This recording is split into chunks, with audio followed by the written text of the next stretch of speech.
You know I'm right on Wrestlemania. Special You Know I'm Right episode here. Nick Durst with Joe Calabrese. We gave you the preview with Jimmy Corderas, so of course we have to give you a little recap of fallout of the Wrestlemania weekend. So of course you had all your NXT stuff, middle of the week, SmackDown with the Andre the Giant Memorial Battle Royal, which Jey Uso wins, and then of course the 2 nights of WrestleMania and Raw. So we're going to talk about WrestleMania and Raw and what the future holds here. Joe, overall, I know all of a sudden now, you're a big fan of this 2-night WrestleMania. I don't like it. I thought it was too much for me, but we'll see what happens in the future here. I know you love this WrestleMania, but honestly, has there ever been a WrestleMania you didn't come out of it loving? Yes, so you're right. I used to hate the 2-night thing, but then I realized this year why it's kind of needed going forward. I think a lot of things just kind of had room to breathe. I felt like the show didn't really move fast or slowly on either night. I thought both nights had the right amount of talent involved, the right amount of matches. It's still very lengthy, but I mean, WrestleMania is 6 hours, right? So do you want it broken down into 2 3-hour nights, or do you want 1 6-hour day with the pre-show and then everything that comes with it beforehand? I don't know if there's really a right answer, but I thought what they intended to do with the 2 nights, I thought it was executed very, very well.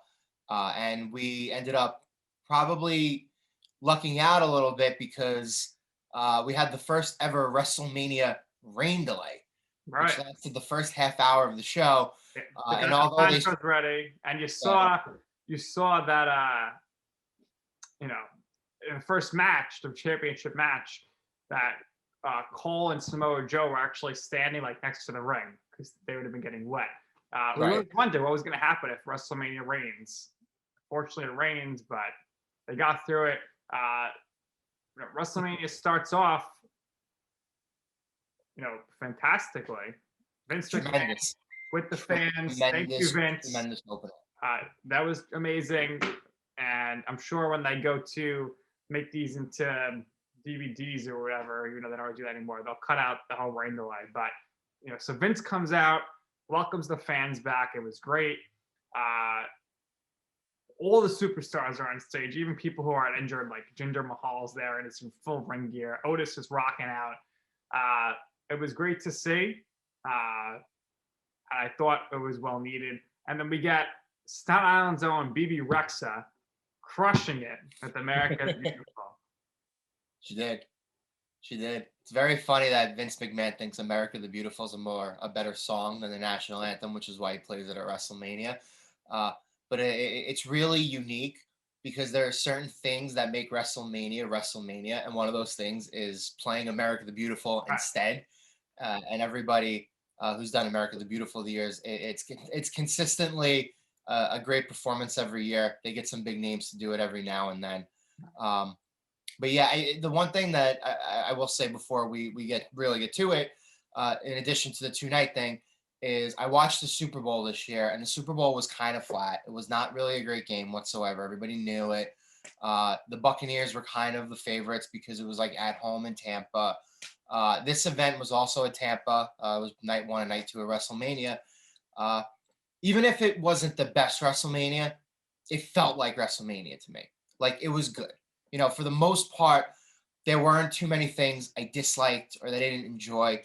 I was able to at least lose myself a little bit.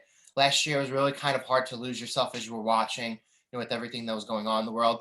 Now, this year, last year was hard. Totally normal, but it was the start of normal. Yeah, and what did you think about the reactions? Because, in general, these outdoor WrestleMania events, the reactions, you can't really hear as much because the sound just travels up and out. A lot less people there. So sometimes it did kind of sound a little silent, but I'm sure if you were there, the fans were going crazy. Yeah, it's a 75,000 seat stadium, and it was, I believe, 25,000 for 2 nights. So nobody in the upper deck. And how much do you think Snickers paid to have the upper deck say WrestleMania Snickers? Probably a good amount. So think about how much money WWE's cash in on. Peacock, and this is what they got WWE Network. They had their all-time record for streams and downloads and subscriptions. That's what WWE's money. And then we got to listen to people on the internet tell us that people don't watch wrestling anymore. People don't do this, or ratings stink, or they can't pump out mainstream stars. Right. And I mean, look at what happened with Peacock. I mean, those are real numbers. The best streaming numbers. Yeah, I mean, a lot of people are not too thrilled with the Peacock move, but considering that the first major WWE event I consider for Peacock was WrestleMania, I mean, that was a match made in heaven for them. Right. And we'll get to this later, but before the event kicks off, I send you a text message, and it was the breaking news that a former guest on our show, a dear friend of ours, Adnan and Burke, is becoming the new voice of Monday Night Raw. Yeah. What was your reaction when I sent you that article? I was floored. I was so shocked. And the first thing I wanted to do was tell other people, but obviously I knew I kind of had to, pump the brakes a little bit and kind of wait. So we waited a little bit and we held off before we decided to tell other people. But it is 100% true. Adnan Burke is the new lead play-by-play commentator for Monday Night Raw. He is a terrific guest of our show. He is also a terrific friend. And Nick's wearing the sweatshirt there, which I got to get myself one. We got to print some shirts too, hopefully in the near future. You got to rep the show outside when we go out. But congratulations to Adnan. Well deserved. Real, genuinely, like I said, terrific, but a really just nice, polite Canadian dude. The people who worked at the Score now include people like Renee Young and Adnan Burke. You mentioned Arda. They are really putting their imprint here, basically in the world of media here over the past 5 to 10 years. And some of them have gone and worked through WWE. So it goes to show you how WWE still is. We need to be on the Score. We do need to be on the Score, or we need to at least continue exploring all these Adnan stories, because he is also great for anybody who watches us and listens to us. He is sensational because he always seems to know something about somebody. He's always got a really lovely story to tell about everybody. Yeah, I think that's why he's perfect. He's perfect for WWE, because he could tell stories. So the amazing Adnan era is underway. He did a good job, and we'll talk about Raw a little later on. So let's go through these matches real quick here. First match, sure. Lashley defeats Drew McIntyre, which was great, well deserved. Some freeze now they're gonna have rematch. Beats me. But Lashley wins. He should have won. He did win. What did you think about the decision there to have Lashley retain? Terrific opener, amazing, hard-hitting, old school big guy match, and they're both pretty agile too. So the moves that they were doing were awesome. Drew's entrance was terrific. One of the biggest pops of the night. Obviously, they decided to do that right at the beginning of the show because he deserved the reaction. Kudos to them. Bobby looked like $1 million. He looks like $1 million as champ, probably more than $1 million actually. But he's looked terrific as champion. MVP's presence has been awesome. The finish itself, I thought, was really, really good. I think both guys came out of the match looking really, really terrific. I am a huge fan of McIntyre, but at the same time, I acknowledge that it is the almighty Bobby Lashley's time. He has very much earned this WWE Championship reign. And I think we'll talk about Raw later, but I think with what happened at Mania and then the planned fallout after, I think there's a really strong story here between Bobby and Drew that probably started at WrestleMania and is now going to continue on a little bit afterwards here. So we'll see how far it goes. But great entrances, great match. One of the best WWE Championship matches, I think, in WrestleMania history. Maybe not like a top 5 match, but it's definitely up there. Two guys that I like. Really, really great stuff all around. And I think it was the perfect way to kick off the Drew show. becomes the first guy to have 3 consecutive WrestleMania matches. He beats Brock Lesnar in the main event, for the WWE title. Right. Then he fights Big Show for the title right after that in a post show. Yes. And then he has the opener at this WrestleMania. I don't think that can ever be topped. Right. I don't think that's going to happen again. Not- So Lashley I think wins. it's gonna happen Tag again. team turmoil. The big storylines here. Mandy Rose falls. She does a great job on Instagram TV with Titus after. You knew somebody was going to fall. Yeah. Fortunately, it was her. She played it off cool, which was good for her. And then there was some controversy where it looked like Dana and Mandy defeated the Riot Squad. Greg Hamilton even announced that they won. There was a quick camera cut, and then Greg had to say, "Correction, the Riot Squad has won."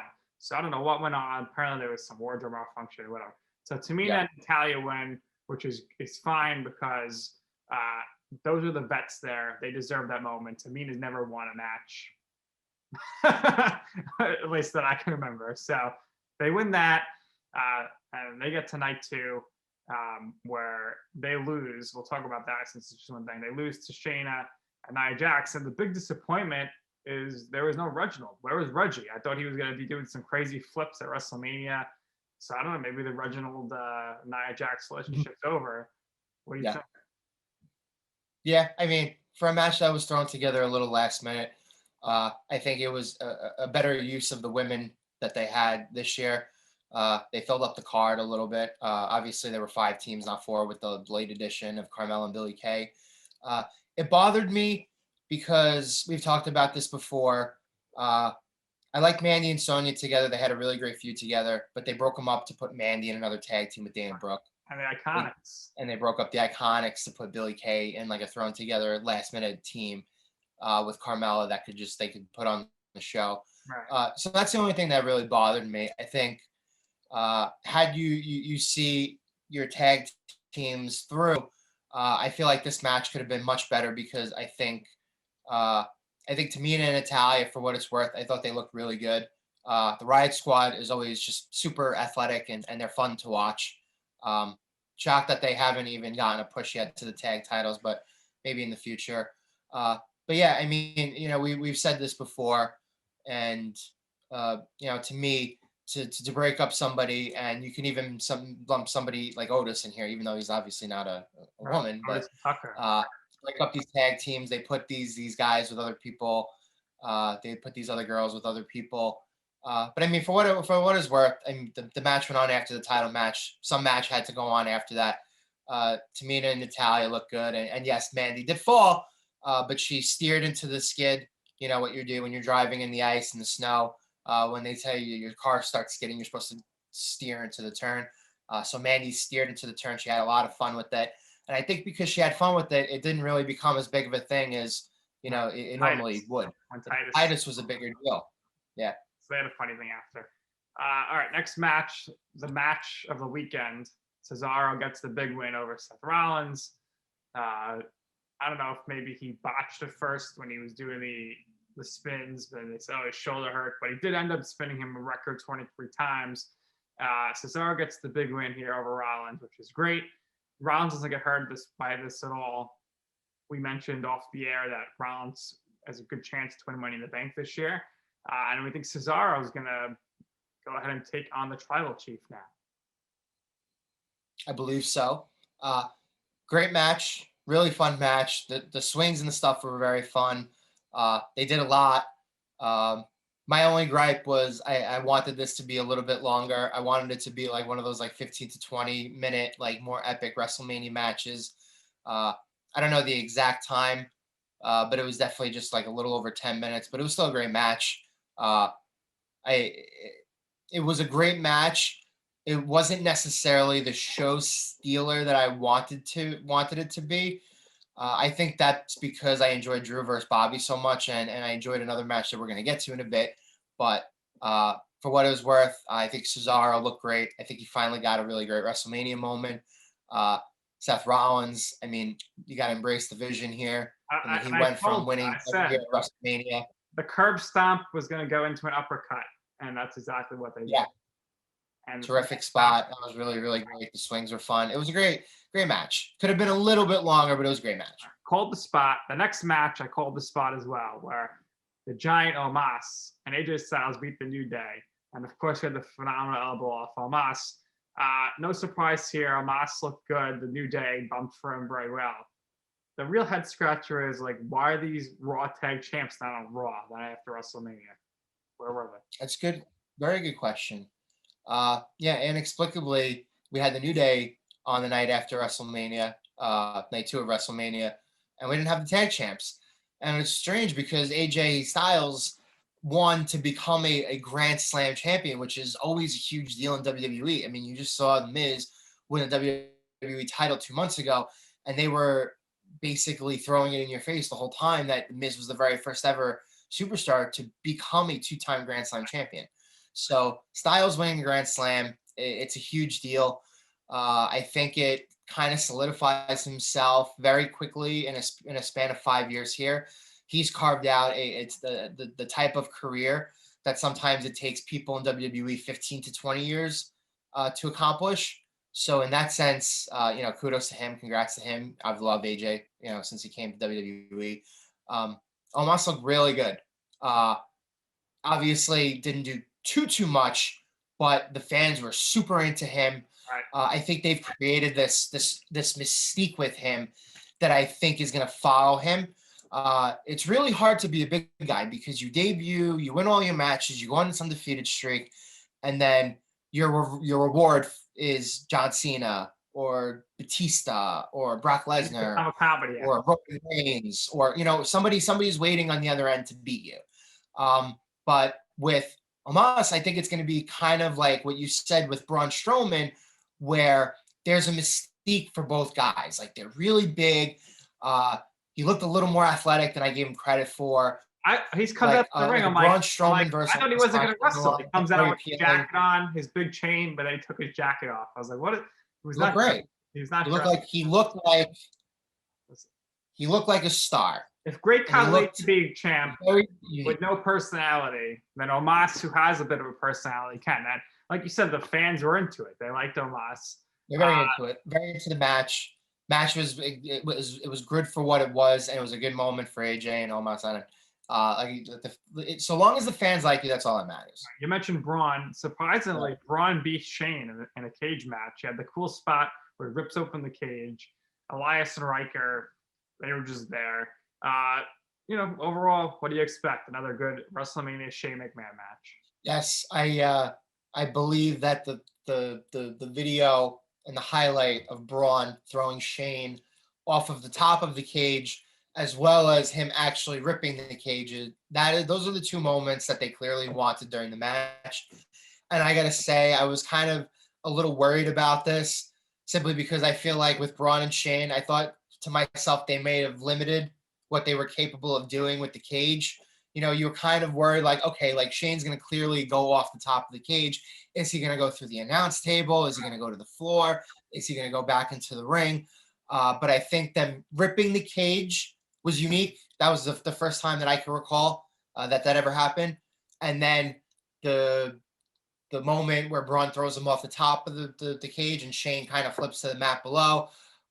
Looks really, really cool now in hindsight. With the camera angle, the far out camera angle, that's going to be played in WrestleMania replay packages. Was definitely kind of Braun's WrestleMania moment, so unfortunately, I think going forward, I don't think you're going to see too many more wins from him necessarily. But for what it was entertaining. And I think all the Shane stuff on the Raws leading up to WrestleMania were a huge waste of time. Yes. But I think the match itself was fun.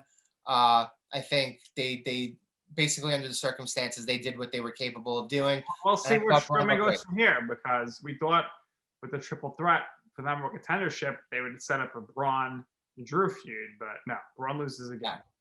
Just crazy. So we'll see what happens there. Now, the next match, no surprise here, Bad Bunny picks up the win. What was surprising was the fact that he pinned The Miz to get the victory. So wasn't happy about that. I don't think this does anything for anybody in the match. I think it was just a showcase. Right. So, I mean, total showcase. If Priest wins, it helps him. If Miz wins, it's like he's the A-lister. But no, whatever. Bad Bunny won. This match got a lot of love on social media. It did. So my initial reaction was kind of similar to yours and some other people. The problem with Bad Bunny is not that he wasn't great. He was absolutely terrific. It was just he was so small. Like it was really hard for me to take him like totally believable. But for what he did, and especially taking the Canadian Destroyer outside the ring at the end of the match, and kudos to Morrison for making him look good there. That was But all. for what they did, yeah, the match was so much fun. The entrances were cool and that they were fun. Miz and And it Morrison's was entrance was very funny with all the bunnies. It was very, very good. I don't know if I like them rapping totally down to the ring because Miz's theme is really great, and but the entrances were great. They got that prime time spot. It seems like if they do 2 nights of WrestleMania, it seems like that spot where the Miz and Morrison and Priest and Bad Bunny went on, that's like the prominent maybe like celebrity spot or like the big moment of Saturday night. You know what I mean? Like kind of like that co-main event spot. So it goes to show you how much that they love Miz and they appreciate Triple H sent Bad Bunny on tour, so he's done with WWE. They had a really cool original style commercial with him giving the microphone with like the skull on it, like for Triple H gave him a gift. So that was cool. Gotta give the props to the bunny. He came in around the Royal Rumble. He stood at the Performance Center. He trained multiple days. Put all the work down there to the point where people who are wrestlers, including people like Randy Orton, were praising him, saying, he put in the work. What we do is not easy. The shit that we do is not hard, not easy. And it's the truth. It's really, really hard to do. So he got the praise. He put in the work. In the grand scheme of things, obviously not like the greatest WrestleMania match of all time or anything like that. But it was super fun. Super fun. Then the main event, Bianca beats Sasha. What could you say? Historic match, great match. Apparently there was a little flub. Historic match, amazing match. Yeah, it was very, very hard for. Yeah, I always thought it was going to be hard for Sasha to top her match with Bayley. I don't know if this match is better, but I think it's right up there. I think both women. Sasha's freaking welt from the hair whip, brutal. Yeah, that's going to be something that they replay. The match itself was filled with a lot of passion. I think there was a lot of really great, unique moments in the match that only like Bianca and Sasha could have made together. I thought the match flowed extremely well together. I thought it was the right choice to main event night 1. I would have loved for it to main event night 2. I think they deserved it, but under the circumstances, totally get why this main event did night 1 instead. But it was still a historic match, the first ever women's one-on-one WrestleMania main event, the first time that 2 African-American women were in that spot in the main event. I think everything surrounding it delivered. I thought the match build-up was terrific. I thought the video package was terrific. I thought the entrances were terrific. All the stuff that was happening in the match was unique and original to those 2. I thought the counters were terrific. And I thought the end spot was terrific. And then there was some video afterwards on Twitter of Sasha kind of like by the barricade, and she was smiling and she was like looking up at Bianca. She's never won a WrestleMania match. So unfortunately, my favorite never won a WrestleMania. This is a reminder that Sasha Banks is a top 2 all-time talent. So absolutely, for me, she's number 1. I love her. Orange Charlotte, unbelievable. Been my favorite wrestler for 6 years. Now, yeah, match was amazing. It was a really great way to end the show. I thought both championship matches were among some of the best in WrestleMania history. And I thought opening with the WWE title and closing with the SmackDown Women's Championship, to me, those I think are the 2 best moments and the 2 most memorable moments for the show. So night one is definitely better than night 2. They we can both agree on that. Now, then you have Bayley, he's backstage with the NWO, right? Carry over to night 2 that you started off with the hosts of WrestleMania, Titus and Hulk, and their Pirates costume was phenomenal. That was great. Hulk, he doesn't add anything to the show anymore, but the crowd still loves him. So, live crowd's always. I'd like to see Hulk come in and be like a manager, like legit, like manage somebody for a while. I think that would be interesting to see. But then you have Bayley, who comes out to interrupt them again, and the Bell Twins come out. And to nobody's surprise, except maybe the Bell Twins, they get booed out of the building. That was the loudest reaction of the weekend. The Bell Twins getting booed when they hit Bayley. I don't understand why they keep this. To me, shows us that the Bell Twins are coming back for a tag title reign. Yeah, I think they'll at least try to do it at some point. I'm surprised that they haven't come back since, but no, they just had their kids. They're pregnant and they both had children, so congrats to them. How about Bayley saying John Cena's not here? What are you doing here, Nikki? Amazing. I love Bayley. She's very corny, but she's very endearing to me. She's very funny. She's super entertaining. Bayley will do anything to try to get under the fans' skin.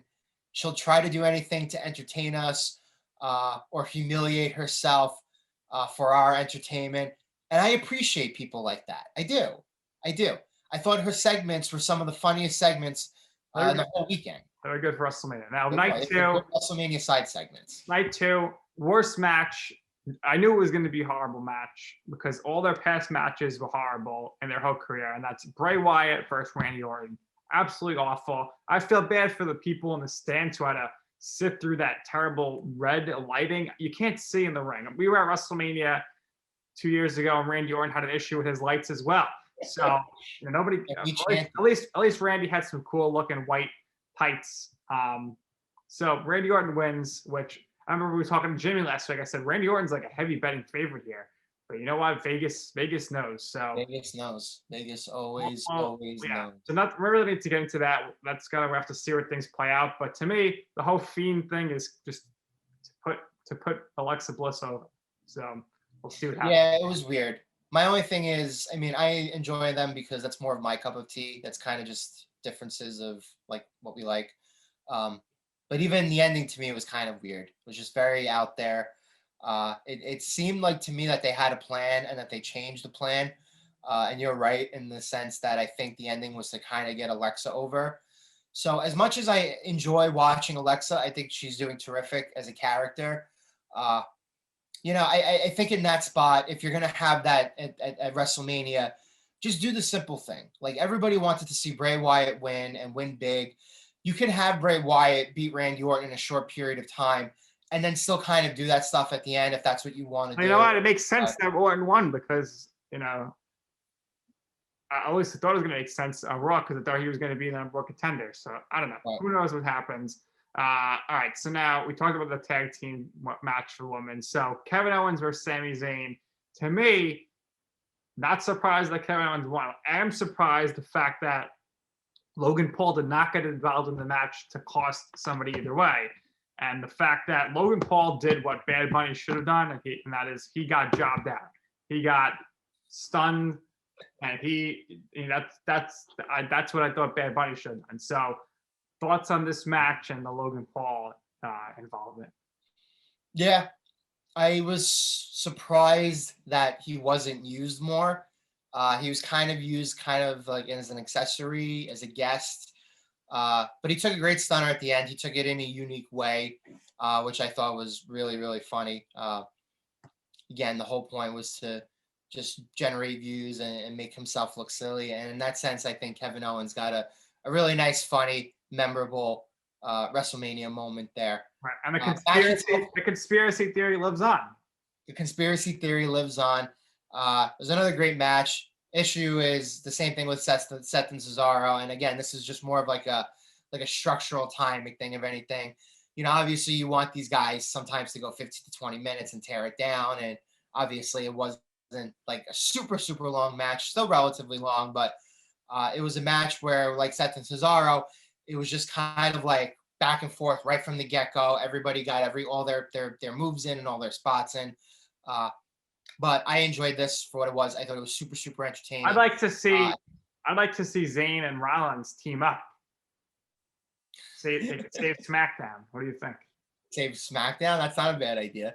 I would very much like to see. The fans love Sami Zayn's entrance song though. They do. They will always love Sami. Sami's gotta go. Sami's gonna be face the guy. I think it's simple. It's like Becky's theme song. Everybody's just always gonna sing along. Where was Becky? I thought she was coming out.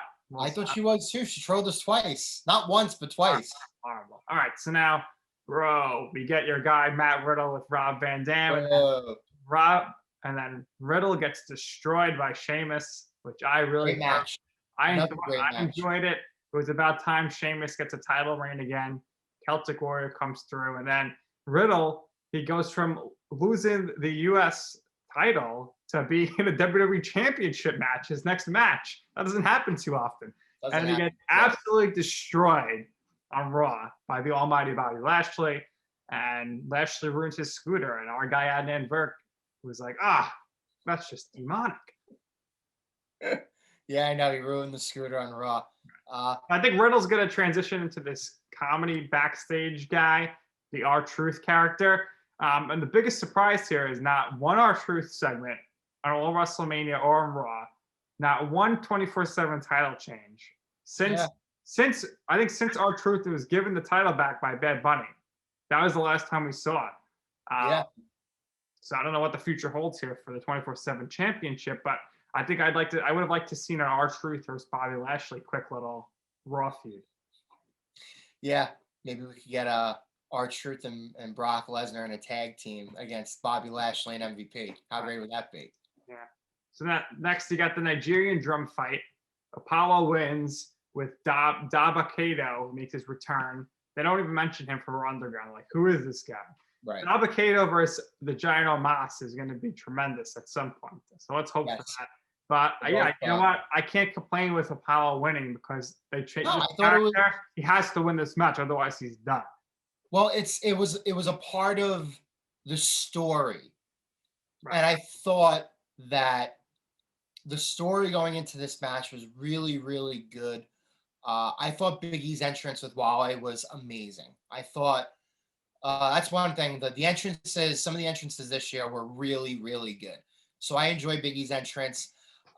It was basically, essentially, they called it a Nigerian drum fight, but it was essentially just a street fight. But again, it was just super fun, a really, really fun fight for about 10 minutes or so. And you're right with Apollo. Had he lost, I think he would have been just totally dead on arrival. So the fact that he won and the fact that he was able to turn this character and to make it something really, really great, I think kudos to him as well. Because last year, this time, maybe not this time, maybe a little over a year last year, I mean, he wasn't really involved in the show at all. You were talking him maybe as about a future, possible future endeavor guy, and he's really revived his career. He's gotten better as a character. I think he's finding his legs as a heel now. And apparently the rumor was that when Apollo Crews went back to the curtain, Vince McMahon was waiting in Gorilla and he yelled, "Finally." Really? So I think Vince is very, very happy. I think a lot of people are very happy with Apollo Crews. Apollo! His WrestleMania moment.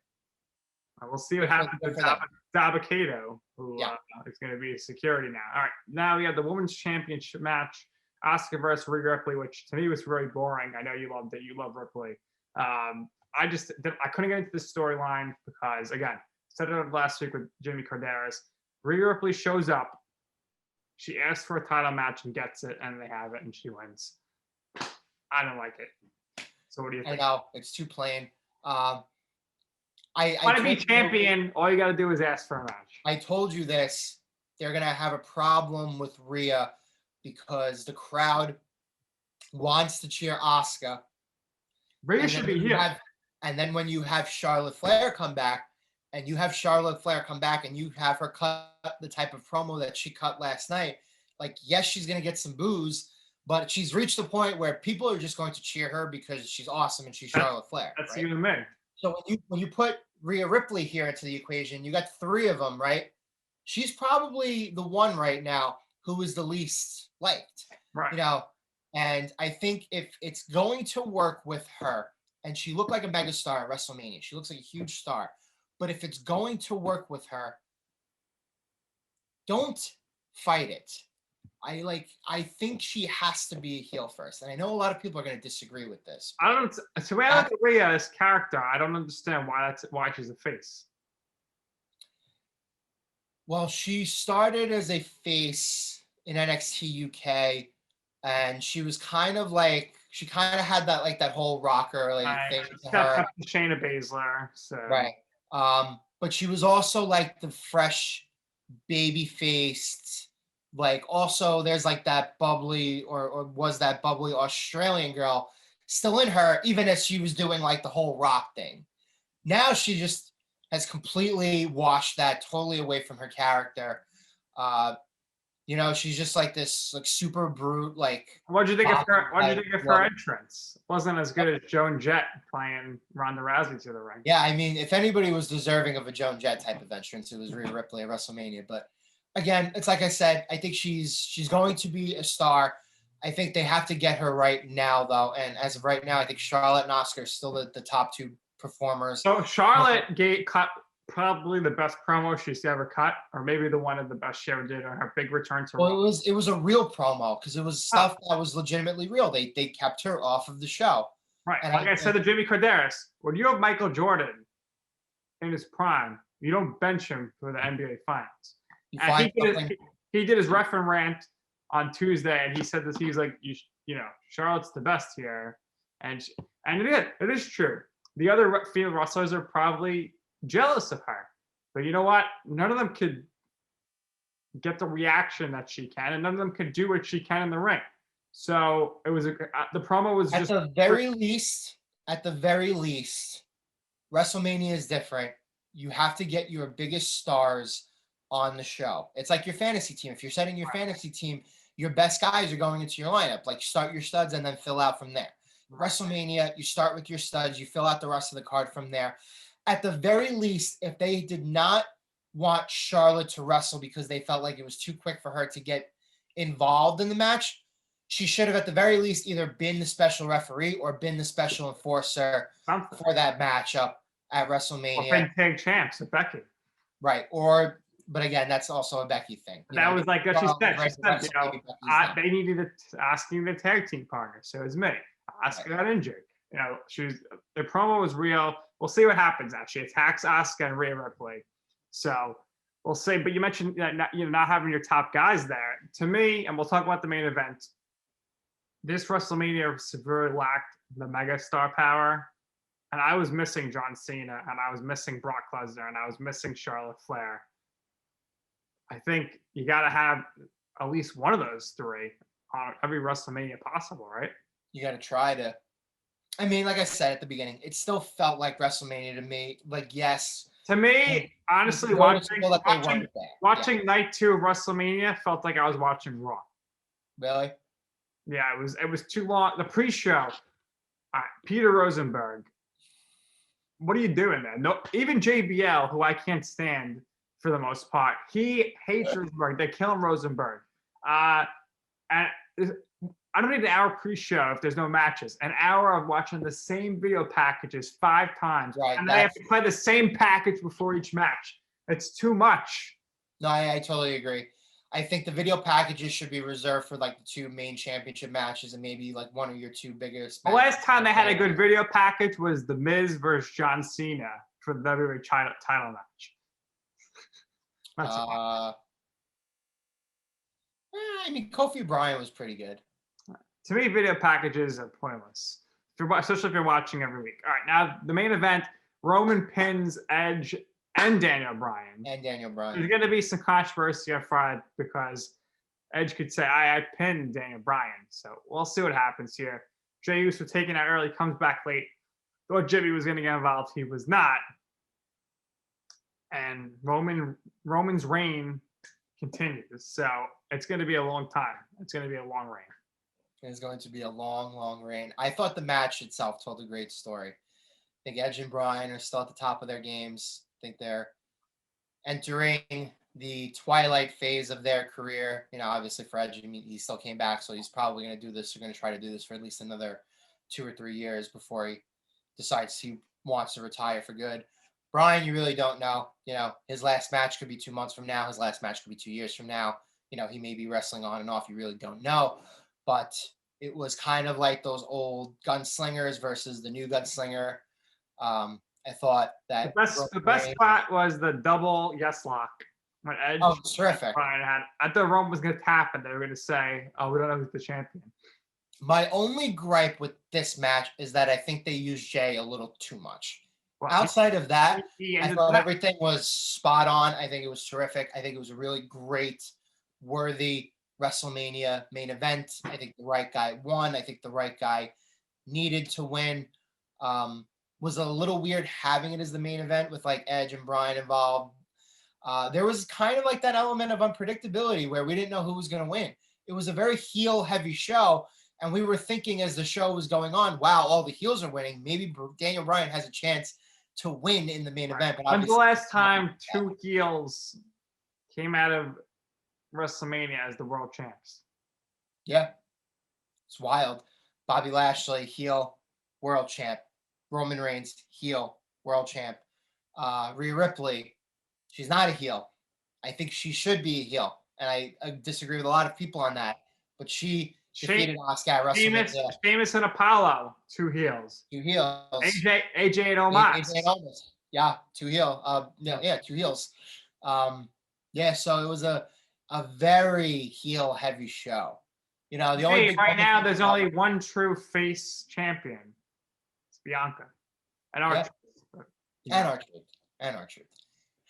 But yeah, so the main event was great. Like I said, I thought they used Jay a little too much, but I thought the story that they told was great. I thought it was the highlight of night 2. And I think every other match was purposely made to look worse because they wanted this one to look so good. But that's WrestleMania. Like I said, I thought KO Sami was pretty good. Sheamus Riddle was a good match. Apollo Biggie was a fun fight. But none of those matches were like great matches. They were all good for what they were in their own right, but I thought the main event itself was actually great. My biggest takeaway from WrestleMania is that Scott Hall looks really old. Like he looks like he's in Yeah, he's unfortunately when you abuse your body so much at a young age, unfortunately you don't tend to. All right, so real quick here on Raw, we already mentioned it. Drew wins a triple threat to be number one contender. It doesn't make any sense. Adnan Burke makes his debut. Charles has an incredible promo. Anything, no AJ, no Omos. Anything else stand out to you? I mean, to me, it was not the same. Raw after WrestleMania is always the best show of the year, but the Thunderdome is back, unfortunately. Yeah, unfortunately, without fans, kind of felt like just a regular old Thunderdome Raw. I thought the show itself was solid. I didn't think it was the best Raw after WrestleMania. I thought Adnan did a really solid job the whole night. Very inexplicably gone was Samoa Joe, and now people are going to start to try to, maybe put 2 and 2 together. What I would do with Samoa Joe SmackDown to call SmackDown. Is he coming back to wrestling? Samoa Joe going after the tribal chief to see who's the real tribal chief? I don't know. But Samoa Joe's never been faced as a wrestler. He should be. What I would have did last night is you have all the almighty Bobby Lashley just sat talking how great he is, and then Samoa Joe off the announce table chokes him out. That'd be great, but he was not on commentary. Help you wrestle. But we'll see. I don't know. Maybe it's going to be Samoa Joe and Michael Cole calling Spartan at SmackDown. I thought about that. You know what? They should have never broke up Saxton and Corey Graves anyway, because they play so well. And I think they have amazing chemistry together. And I know you're not a huge fan of Corey Graves, which is totally fine. Totally fine. Big fan of Byron Saxton. But they do have chemistry. Absolutely. And they never should have been broken up to begin with. It's undeniable. Them two and Tom Phillips always had really great chemistry together. So hopefully our guy Adnan with Corey and Byron together on Raw, maybe he can develop some chemistry and match the level that they were commentating at for a brief period of time. Maybe Samoa Joe goes to SmackDown. Maybe he becomes the Taz for Michael Cole, because Cole is at his best when he has another wrestler next to him. He's at his best when it's either Jerry Lawler. He's at his best when it's By the way, Taz is great. When it's with JBL. Hearing Jerry the King Lawler call one match made me miss him so much because he is the best. He is the gold standard when it comes to commentators. Until we hear The Miz full time as the color commentator, which we will at some nobody's as good as Jerry the King. Love the King. Love the Someone tweeted Miz during Monday night during Miz and Mrs. Said, Miz, you're 40. You're looking to retire now and go to the Hall of Fame. He said, no, I'm in the prime of my career, just getting started. But Jerry was so funny. I mean, the things he thinks of are just, he said like rain's not my favorite. In the pre-show, he's like said something like, rain's not my favorite type of weather. It's hail. All hail the king. All hail the king. How do you think of that? You had him, you had King Booker, the two Hall of Famers, and Peter Rosenberg and JBL. Yeah.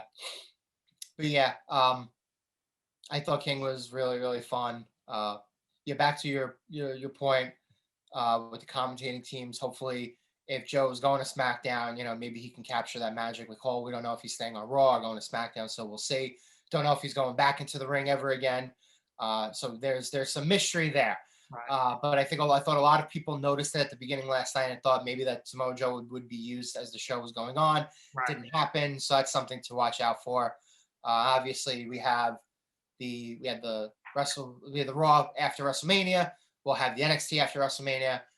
Friday night we'll have the SmackDown after WrestleMania, and then a month from now, May 16th, we're gonna have WrestleMania Backlash, which is the dumbest thing possible.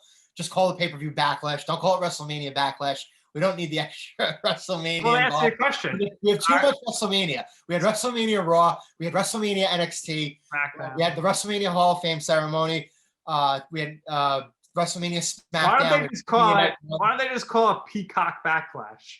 I agree. I would much. So 2 years in a row, this never happened before.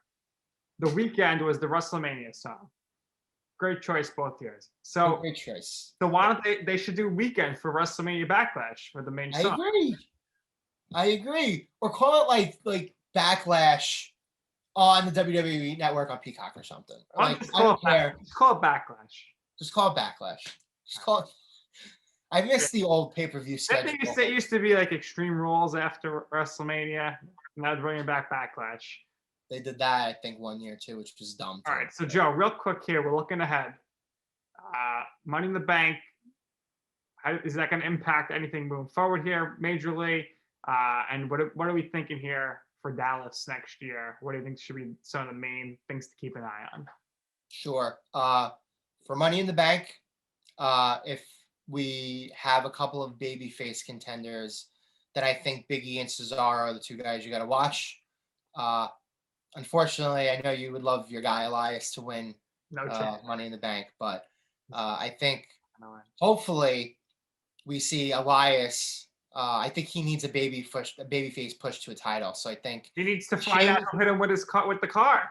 If Sheamus stays as United States champion, I would love to see a summer feud, maybe into SummerSlam, where Elias gets built up as a serious face contender and goes. He's got to drop Jason Riker. He's got to drop Jason Riker. So, they have as much chemistry as the Mad Dog and Alana Rizzo and LVM. Guys who I think will be in Money in the Bank include The Miz. I think Riddle will be in the match. I think Big E and Cesaro will both be in the match. And I think the match will be rounded out by a couple of more main event level guys, bigger guys. But those are the guys who I think will be in the match. And in terms of next year too, there are a couple of matches that I think they should try to do. We'll start with the women's side because I think it's easier. We mentioned this before. Obviously, if you want to do the 4 horsewomen match, Sasha's never had a WrestleMania win. She was the one who won the first Fatal 4-Way the first time around. So I think there would be tremendous drama to build that match with all 3 of those women already earning a WrestleMania win and WrestleMania moment, and then having Sasha win the Royal Rumble, go into the match, have the pressure on to do it again, and then ultimately do it again. I think that tells a great story. And Bianca Belair looked like a total superstar Saturday night. She looked like definitively one of the 2 or 3 biggest female stars in the company. To me, if Ronda Rousey ever decides to come back and have another match, obviously you need to do Ronda Rousey versus Becky Lynch 1-on-1. That's something that I think I would try to do at SummerSlam, or maybe only if there's fans. I don't want to see Ronda without fans. Right. Or Becky, really. So I think, to me, a match that includes Ronda Rousey maybe versus Bianca Belair, to me, I think that would be a huge match to do too. And then if you're doing the men's side, They So should you do gotta Nia Jax versus Raquel Gonzalez as well. do that too. Yes, absolutely. I think Alexa Bliss is going to win Women's Money in the Bank, by the way. Interesting. I haven't thought about women's Money in the Bank yet. Gotta decide on that. I'm thinking maybe Sasha, because then she turns heel. You know, because she's kind of been Listen, like if you're she's gonna, never like a true heel now. She's kind of like a badass doing her own thing. if they're gonna do the 4 horsewomen in a match, that means you gotta somehow you got them 2 and 2 split already. So Right. let's assume Becky and Charlotte stay on Raw. That means that either Bayley or Sasha would have to win Money in the Bank, and one would have to be win the Royal Rumble. So that way you get all 4 in one show. Something like that has to happen. Right. So you move Bayley in the draft, and then maybe you have Sasha win the Rumble, and then she decides to go to Raw because she says, Right. "Yeah, I want to prove the best." What are the chances we go into WrestleMania next year that neither Charlotte, Becky, Bayley, or Sasha are the champion? Probably it's very slim.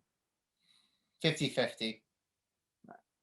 Because there are 2 shows, so in my head, I'm thinking maybe one of them will be a champion on one of the shows. I think one match next year is going to be geared to the younger stars that they built this year, and I think one of the matches or 2 of the matches are going to be geared with the horsewomen. So, we'll follow up on that. We'll see where it goes as the year goes on. Matches that I would want on the men's side next year include, again, your bright idea. It's a brilliant idea. If they could do it, Brock Lesnar versus Tyson Fury would be amazing. Tremendous. If it doesn't happen at SummerSlam or any time before then, obviously Brock Lesnar versus Bobby Lashley would be a tremendously huge match. Joe, if you got Brock Lesnar versus Fury, and you have the 4 horsewomen, you have the 4 horsewomen. All right, that's already a huge pay-per-view. But who's going to main event there? Oh, I mean, there are a couple of other main event options that I think that they could do, to be honest. I mean, Roman Reigns. I want to see. Gonna have a match, right? Well, I want to see Seth Rollins versus Daniel Bryan at WrestleMania. So that's me. I want to see big stars at Mania. So if you do Tyson Fury, I want to mention Pat McAfee in this conversation because I think his NXT match and his matches were terrific. He is the kind of mainstream athlete star who can draw eyeballs onto the product. Like they had this stuff with Logan Paul, which was fun. They had the Bad Bunny stuff, which was fun. But McAfee has the opportunity, if he really wants to take and seize the moment, he could get into that ring at WrestleMania and he could go out there for 15 to 20 minutes with a guy who's an active wrestler, whether it's Daniel Bryan, whether it's AJ Styles, whether it's Finn Balor, whoever it is, right? He could go with one of those fan favorites who could simply go in the ring and he could have an outstanding match, and he's a major star, and WrestleMania is 4 major stars. So I wanted to get that out there into the world. I think we need to get an AJ versus Daniel Bryan match at some point. I hopefully, I mean, again, it depends on how long Daniel Bryan wants to wrestle for the remainder of his career. There's still options there. I think, like I said, I mentioned Finn Balor in here too. I think the idea of like a Finn Balor versus AJ Styles match. I think Finn's staying on NXT. But I think the main event next year is going to be your tribal chief, the head of the table, acknowledge him as the Universal Champion, Roman Reigns. And I believe Drew McIntyre is going to win the Royal Rumble next year. And I think the main event night 2 in Dallas is going to be Drew McIntyre versus Roman Reigns. Drew McIntyre, the Scottish Warrior, the babyface, winning his 2nd Royal Rumble, going against Roman Reigns, who I anticipate and who you anticipate is going to have another tremendous year, whether he's the Universal Champion the whole time into next year or whether he loses that once in between here. Up until that point remains to be seen. But I think it's a match of 2 huge superstars. The only way I could see Roman Reigns losing the title is a Money in the Bank catch-up. The only way. He's going to put over somebody cleanly in the main event next year. This year, I think he's going to hold the championship for at least 2 years straight. Well, I mean, he won the title last year right after SummerSlam. So if he holds it into next year, that's a year and a half. Right. And in WWE terms, that is a really, really long reign. One more match I like to see. I want to see Walter get a main event roster match. Or maybe Walter versus Braun Strowman. Maybe Walter versus. How about Keith Lee? Is he going to do anything here this year? I think the reason he wasn't on the card this year was because of health concerns. I think he had the injury. He would have been the U.S. champ right now. Absolutely. It would have been Keith Lee versus Sheamus, not versus Sheamus versus Riddle. So that would have been a huge difference. And I think Keith Lee would have beat Lashley for the time. No. I still think when Keith Lee comes back, there's the off chance that he joins the Hurt Business. So we'll have to see. Well, the Hurt Business is back in business with T-Bar. T-Bar and Mace. T-Bar and Mace. I want to call him Dominic Dijakovic. They gotta get real names now. Mia Yim's probably going back to NXT. Slapjack is going to be a future endeavor, unfortunately. Absolutely, but this is great because what MVP and Bobby Lashley are going to do is they're going to put these guys in the ring. Mask has to come off. They're going to take the masks off. MVP is going to say, "This is who these guys really are. I don't know what Ali had you doing. Now you're in the Hurt Just like him, Joe." And I think it's going to be a really, really great direction for those guys. I think this is a really terrific idea. I don't think people are really truthfully understanding how good of an idea this is. People who didn't watch NXT, Keith Lee and Dominic Dijakovic had tremendous matches. They were terrific matches. These guys are super talented. They were miscast doing the whole Retribution with the mask thing. Retribution had so much potential, and it was an absolute bust. Last thing I want to say, not a huge thing, but you remember the Forgotten Sons? Yeah, you probably forgot about them. They suck. Riker, I don't know. They should have put him with Baron Corbin or something, but they need to put Blake and Murphy back together. They're one of the better NXT tag teams. Their manager was Alexa Bliss. Murphy's doing nothing. Blake's doing nothing. Put them together. Let's get some good tag team wrestling this year. Yeah, I agree. I like Blake and Murphy. I thought they were super underrated. Viking Raiders are back. Viking Raiders. Krampus will be involved. The New Day will be champs again at some point. But let's get the New Day back together too, Joe. Yeah, we were talking about the women shuffling shows before. When they do the draft this year, I could definitely see Bayley and Sasha moving to Raw, one of them for sure. I also think that there are a couple of guys on SmackDown who I think will move over in the draft. I think Big E will be one of those names. So in that sense, then yeah, I believe at some point we're going to get Big E and the New Day reunited. I think they needed some time apart. And I also think, since we're on the topic of this, I think Big E announcing, "Oh, don't you dare be sour," in front of the Tampa crowd and bringing out Xavier and Kofi, that was cool too. All right, last question here for you. Either give me a pay-per-view or a month. When is Brock Lesnar making his return to WWE? July, after Bobby Lashley has had this reign with the championship, and Brock Lesnar will return and have a match with Bobby Lashley at SummerSlam. And depending on what they do, if Lesnar wins the match, then I could see Lashley versus Lesnar be an actual maybe WrestleMania option for them. But if Lashley wins, I don't know if we'll see Brock again. But I think the Brock versus Lashley match definitely will appeal to Brock Lesnar. I think that's money. I think it's been a money match for a really long time. It's a match that everybody wants to see.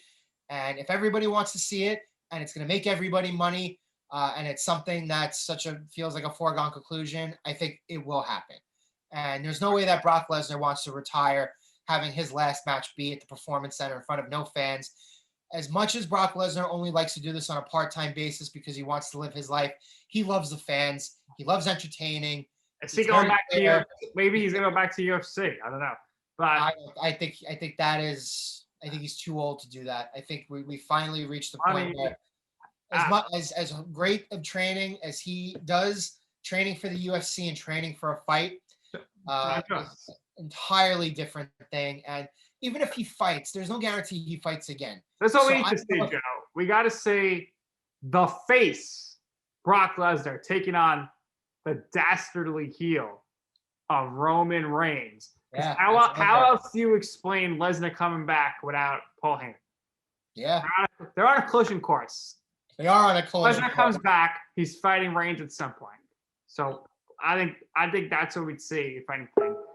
We'll say we also know Goldberg is down for at least 2 matches this year. So we'll see. We'll see if they end up doing Goldberg versus Reigns, which they probably will. And we'll see what happens with Edge this year as well. You know, he's gonna be in some sort of storyline, right? So a lot to keep our eye on as we move forward here past WrestleMania. But it's been fun, Joe, talking about this with you. So that's going to do it here for this episode of You Know I'm Right. For Joe Calabrese, I'm Nick Durst, and this has been You Know I'm Right on WrestleMania.